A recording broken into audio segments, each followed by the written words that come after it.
प्रभु जाहि दारुण दुख देहि ताकि मति पहले हर लेहि।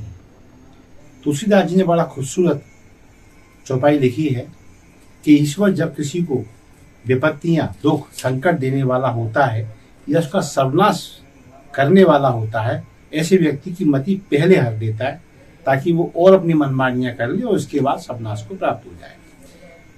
तो आइए मैं मोहनलाल मोदी शब्दघोष के माध्यम से आपको ले चलता हूं अब एक ऐसी पार्टी, एक ऐसे नेताओं के समूह के बीच जो पता नहीं क्यों जो मुंह में आया सो कह रहे हैं और आम आदमी के बीच एक ऐसी छाप छूटती चली जा रही है कि हाँ, इस पार्टी का भगवान मालिक। तो हाँ, मैं बात कर रहा हूं अखिल भारतीय कांग्रेस कमेटी की। इस पार्टी के नेता क्या कह रहे हैं, क्या कर रहे हैं, किसी की समझ नहीं आ रहा है और ये इंगित होने लगा है कि अब इस चुनाव में इस पार्टी की नैया भगवान ही पार लगाए तो लगाए, वरना नेताओं ने कोई कसर शेष नहीं छोड़ी है अपनी पार्टी की नैया डुबाने में। शुरुआत करते हैं दिग्विजय सिंह से। दिग्विजय सिंह जी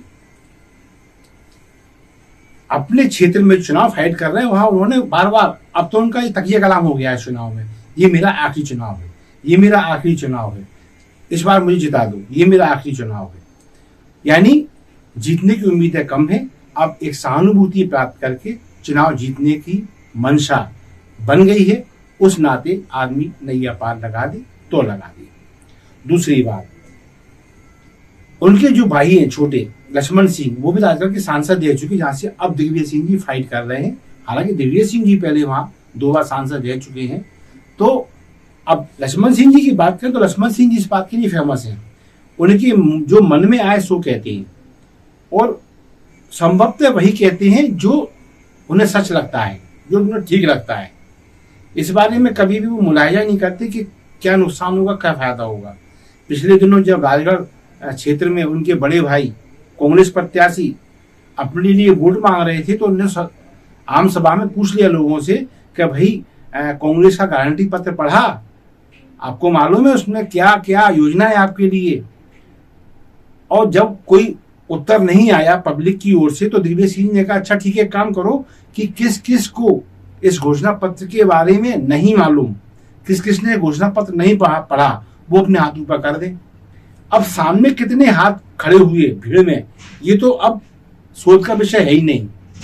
मजे की बात यह है कि मंच पर दिग्विजय सिंह के पीछे बैठे हुए उनके छोटे भाई लक्ष्मण सिंह जी ने हाथ ऊंचा कर दिया कि मैंने नहीं पढ़ा, मैं नहीं जानता कांग्रेस के गारंटी पत्र के बारे में। मतलब कांग्रेस के एक विधायक द्वारा अपनी ही पार्टी के घोषणा पत्र, संकल्प पत्र या गारंटी पत्र के बारे में यह कहना कि मुझे नहीं मालूम, तो आपको आश्चर्य होगा कि उनके इस जवाब से दिग्विजय सिंह जी थोड़ा असहज भी हुए, क्योंकि मंच पे अब वो उनकी मट्टी पड़ी तो कर नहीं सकते, लेकिन वहां उन्होंने बड़ी मर्यादा में उन पर आंखों में गुस्सा जाहिर भी किया और फिर उनको गारंटी पत्र के मतलब समझाते नजर आए और उन्हें को सौंपा और कहा कि इस पे मेरी पार्टी के अध्यक्ष के हस्ताक्षर हैं, इसे आप पढ़ें। ये लक्ष्मण सिंह जी की स्थिति हो गई। अब बात करते हैं कांग्रेस के प्रदेश अध्यक्ष की, जीतू पटवारी। इमरती देवी जो पूर्व में विधायक भी रही हैं, मंत्री भी रही हैं, इन्हीं की सरकार की मंत्री रही हैं, भाजपा की तो बात छोड़ दे। जब उनके बारे में किसी ने पूछ लिया तो ये क्या बोले, अरे छोड़ो इमरती में चाशनी रही नहीं अब। यानी ये ठीक वैसा हो गया जैसे पहले भी इमरती देवी के बारे में नेता भद्दे कमेंट कर चुके हैं और आलोचना के शिकार हो चुके हैं। शायद दिग्विजय सिंह जी ने भी अपनी एक महिला नेत्री को टंचमाल कह दिया था। दरअसल शब्द का जो चयन है वो निम्न स्तरीय है, यहाँ भावनाओं की बात करना बेकार है। अब इसके बाद आते हैं अशोक गहलोत पर। अशोक गहलोत आज अमेठी पहुंचे राहुल जी का पर्चा भरवाने। तो पर्चा हालांकि रायबरेली से भरा होना है, लेकिन अमेठी में फुर्सतगंज जो एयरपोर्ट है वहां उतरे थे ये। तो वहीं लोगों ने पूछ लिया कि भाई ये क्या, आप राहुल जी को अमेठी से लड़वा रहे हैं। और यहाँ आपने वो किशोरी लाल शर्मा को आपने अमेठी में डाल दिया है स्मृति ईरानी के सामने। तो वो क्या बोलती है, ये बहुत सोच समझ के लिया गया फैसला है और हम दोनों सीधे जीत रहे हैं। तो इस तरह से जो बातें हैं, क्या सोच समझ के लिया फैसला है। एक महिला जो चुनाव हार के वहीं की होके रह गई कि यहीं जीत के बताऊंगी, और जीत गई। और एक मर्द, एक आदमी जो एक बार चुनाव किया, हारा, अपना क्षेत्र छोड़ के भाग गया, और क्षेत्र भी कौन सा, पारंपरिक, दशकों पुराना, जहां बाप दादे जीतते रहे। अब उसमें वो कहते हैं कि नहीं, सोच समझ के लिया गया फैसला है, बलिहारी है मल्लिकार्जुन खड़गे जी। प्रियंका जी भी देखिए, यहाँ ये वाणी जब अनियंत्रित होने लगे तो समझ में आने लगता है कि जिस जहाज पर खड़े होकर सब कहा जा रहा है वो डूबने वाला है। प्रियंका जी बोल रही है आजकल, मेरी माँ का मंगलसूत्र कुर्बान हो गया इस देश पे। ये बड़ा गौर करने लायक बात है। अब मैं यहाँ ये नहीं कहूंगा कि प्रियंका या सोनिया जी मंगलसूत्र तो पहनती नहीं थी कभी, ना प्रियंका पहनती है ना वो पहनती है, लेकिन ठीक है, उनने जुमला कहा होगा, मंगलसूत्र का मतलब पति न्यौछावर हो गया, मैं इसमें सहमत हूँ। लेकिन क्या मैं ये बताएंगी प्रियंका जी कि इनकी माँ ने अपने पिता के हत्यारे को रिहा करने के लिए सरकार को पत्र क्यों लिखा था? जी बड़ा वैसा क्वेश्चन है। मतलब इधर आप दुहाई देती हो कि मेरा पति को लोगों ने मार डाला, और इधर आपकी माँ अपने पति के हत्यारों को जेल से रिहा करने की कवायद करती है, चिट्ठियां लिखती हैं राष्ट्रपति तक को कि इनको रिहा कर दो। तो ये वाह, मतलब कहते हैं ना, वो चोर से बोला चोरी कर और पुलिस से बोला सावधान। तो ये प्रियंका जी का आजकल वो है। अब आते हैं अपन एक बयान पे, वो रेवन्ना, उज्जवल रेवन्ना, यौन शोषण की उसकी वीडियो आई और वो आदमी भाग गया। अब यहां पर मल्लिकार्जुन खड़गे बोलते हैं कि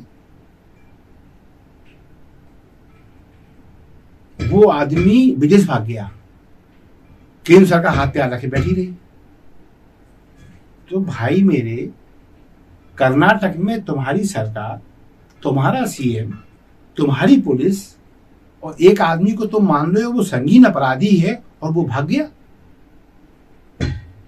अपने सीएम से नहीं पूछ पा रहे कि ये क्या, ये इसे लायकी समझे या ना लायकी समझे, कि आपकी नाक के नीचे से वो व्यक्ति निकल जाए जिसको आप बहुत बड़ा गंभीर अपराधी मान रहे हो। हालांकि ये बाद में तय होगा जब इन वीडियो की जांच होगी, क्योंकि फेक वीडियो बहुत आ रहे हैं आजकल। और अब मैं फेक वीडियो पे ही आता हूँ कि पूरी कांग्रेस वीडियो खेल रही है। कहीं से वीडियो आ गया, उन्होंने कहा अरे वह विरोधियों के खिलाफ है, सरकार दो आगे, कर दो फॉरवर्ड। अरे भाई, उसकी वास्तविकता तो परख लो कम से कम।